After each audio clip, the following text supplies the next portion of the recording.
Oh,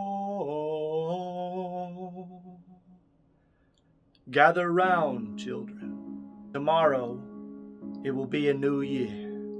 And what does that mean? You may be asking yourself, Uncle Hat Guy, what are you talking about? Just the new year? Why were you chanting? Why were you sounding so ritualistic there? Well, let me tell you, younglings, Uncle Hat Guy was chanting because we are about to embark on a spiritual journey. Yes, that's right.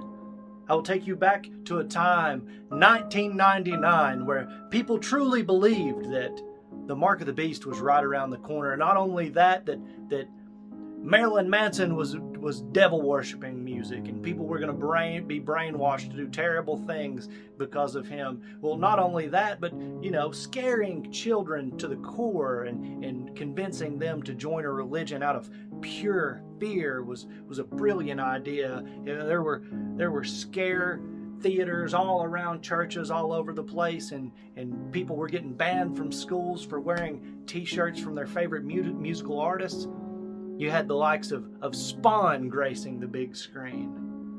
Man, 1999 was really a weird time to be alive. And I remember a movie that was just crazy as shit for me when I was growing up. And it just so happens to fall on the timeline of New Year's. In fact, the whole premise of this thing was that in 1999, the Antichrist was going to knock this chick up, and she was going to give birth to Satan himself, and the end of the world was going to happen. But there was one man. There was one man who not only in 1996 got Turbo Man for his son and actually became Turbo Man, but he was also going to be the guy who was just badass enough to cock block the Antichrist. I'm talking about Arnold Schwarzenegger. Yes, Arnold Schwarzenegger, once again starring in a movie meant for Nicolas Cage for some reason at the end of a badass career right there in the 90s. Sure, I get it. Arnold could step onto the screen tomorrow and it'd be like, God damn, there's Arnold Schwarzenegger. He's a badass. I'm glad he's here. But this was really bottom of the barrel. Why the fuck did you choose this role, Arnold? Oh, I don't know. Probably like the few $1 million that he got paid for this movie. But anyway, he stars as a drunken, suicidal Constantine knockoff who just so happens to be the one chosen to stop the Antichrist from getting laid. You have Andrew W. Marlowe, who was just like, you know what, I've got a great idea. So we take the comic book character Constantine, and then we make him an American who's like drunk and pissed off about his family getting murdered because he was a good cop and he just did the right things, and we were just like, all of a sudden he's like gonna stop the Antichrist from impregnating this girl who was marked upon her birth to be the one to get laid by the one and only beast. And so Arnold Schwarzenegger is part of this group of badass people with tactical skills that do badass things, and there is so much action in this movie. It's ridiculous. CGI galore, crazy combat, and just insanity. And there's also crazy CGI for no reason. Like, who can forget there's this guy on the subway and he's looking at the chick who's marked to get laid by the Antichrist, and he's just like over and over and over again saying that she's gonna get fucked, she's screwed, and over and over again. And then the guy just like fucking gets knocked down or whatever, something happens and he fucking falls down and just like shatters on the ground. I mean, there's all kinds of just weird shit in this movie. Trust me, you gotta check it out. Like, don't even get me started on the figure that the guy who plays the Antichrist.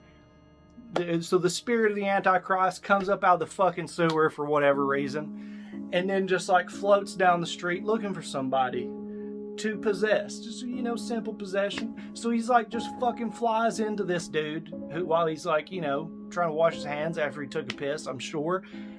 And so he possesses him. The guy walks out of the bathroom and just straight like makes out with this girl at a table and grabs her titty, like hands straight in the shirt, straight to the mouth, like grab and hold first, and then kissing, like, and everybody's just looking at this man like, what? All right, bold. Seems to have worked. It's pretty bold.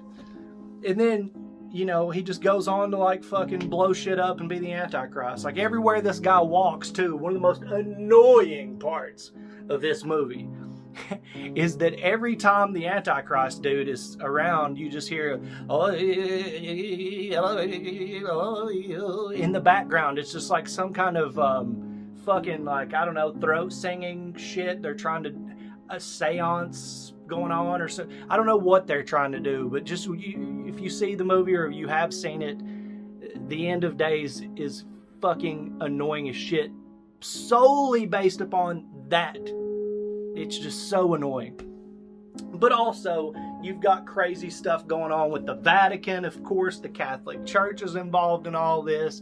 And there's this priest, and he's all like, oh my God, you know, like the number 1999 in people's dreams, the dude that wrote the book of Revelations. You see numbers upside down sometimes. Like, forget about the 1 at the end of that number, then it would be 6661. But like, let's just fucking pretend like that the fucking 1 doesn't exist at all. And guess what do you got?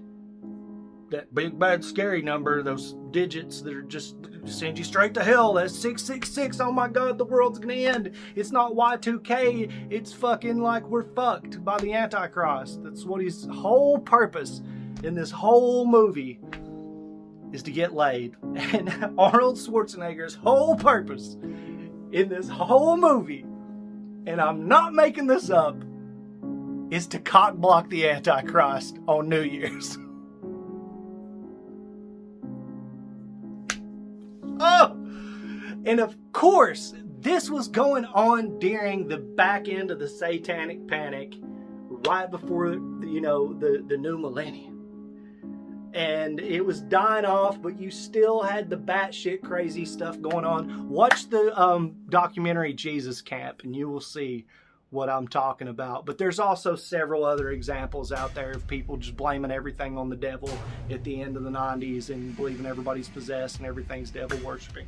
But listen to me, I'm going to look at the Google machine right here. This movie's budget, $100 million to make a movie about Arnold cockblocking the Antichrist.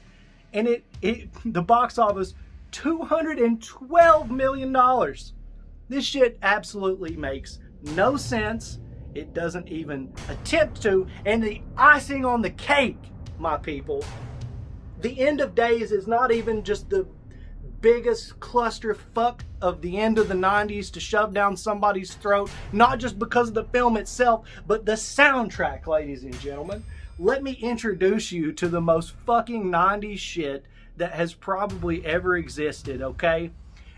These are just a few tracks. Honorable mention on the End of Days soundtrack: Korn, Everlast, Limp Bizkit, Guns N' Roses, Rob Zombie, Eminem, Power Man 5000, Sonic Youth, and the last song on the album. Are you ready for this? Creed. Creed put the icing on the fucking cake, man. Wrong way. I say to you, a happy new year. Let 2021 be the best one. And let's laugh at the past and how we thought the apocalypse was going to happen in the year 2000, when really shit started hitting the fan in 2020. And here we are today saying goodbye to that sorry ass year. Thank you guys once again so much for tuning in. If you have any suggestions for anything you'd like to see on the channel, hit them up in the comment section. Hit that like button, the subscribe button. Until next time, I will see y'all later.